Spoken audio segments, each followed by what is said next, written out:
Nightingale, presented by Bianca Ferrarese, Y2HH.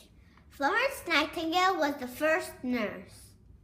She went all around the world and met lots of sick people.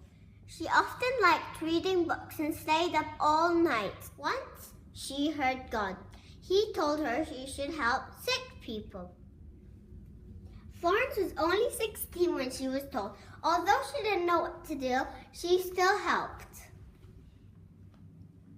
Because of Florence, nursing is now one of the most regulated professions in the world. She was born on May 12, 1820 in Florence, Italy.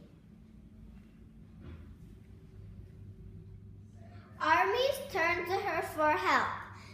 She dedicated the rest of her life into effecting changes in medical care. She died in her London house on August 13, 1910. Thank you for watching. I hope you learned all about Florence Nightingale. And that's all for today from Bianca Ferrarese.